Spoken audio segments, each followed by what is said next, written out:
questions.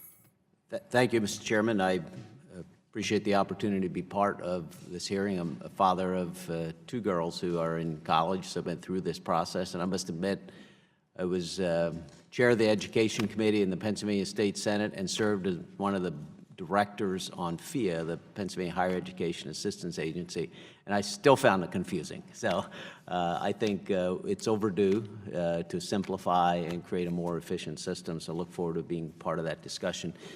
Mr. Messer had asked questions in regards to student knowledge about the loans they've taken out, the provisions of those loans, and so on. I'd like to take that just a step further. I think one of the things that we don't do very well in our system of higher education is provide information to students about the earnings potential for a specific major, maybe the earnings potential for a specific major at a specific school. At the end of the day, taking out the student loan with the hopes of being able to pay that back. It's an investment, and so I don't think, from what I see, we do a very good job of educating students about their ability to repay. And I guess maybe I'll start with you, Mr. Chingas. I'd like to get your impression on that, and I'd like to ask whether there is, what your impression is of how we do on that, and whether there would be, if we're talking about reconfiguring our federal student aid system, would there be a way to tie in additional information in regards to the ability to pay back based on the major that a student is choosing?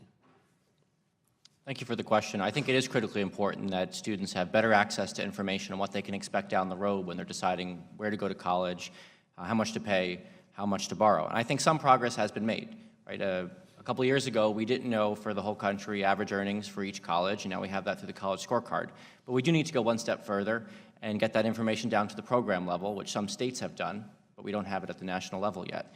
And then we can think about, as we're thinking about counseling around borrowing and repayment, finding ways to get that information to students. Because some research we're doing at the Urban Institute suggests that you can't just build it and they will come. You can't just put the information out there. You have to think about how to make it intelligible to students. How do they know what a $45,000 starting salary means for what they can expect to borrow? So there's progress to be made. Do students currently get any of that information as a part of the application for assistance?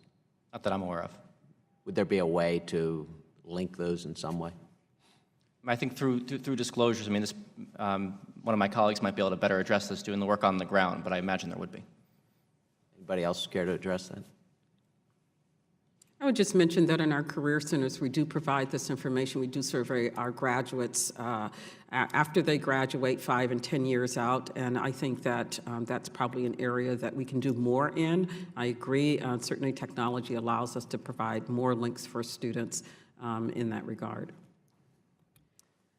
Mr. Smucker, Ms. Soussier works in a state, Texas, that is one of these states that has innovated in linking their labor market data with their post-secondary student data.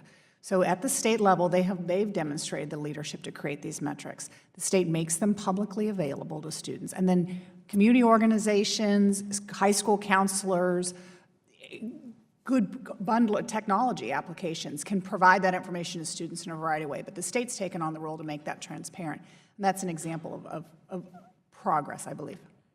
Thank you. I'm going to just shift gears. I have a minute. Ms. Soussier, your written testimony specifically mentioned the gainful employment regulation, how it can ultimately harm today's students. Just if in about 55 seconds, could you expand on that briefly? I'd be happy to, thank you.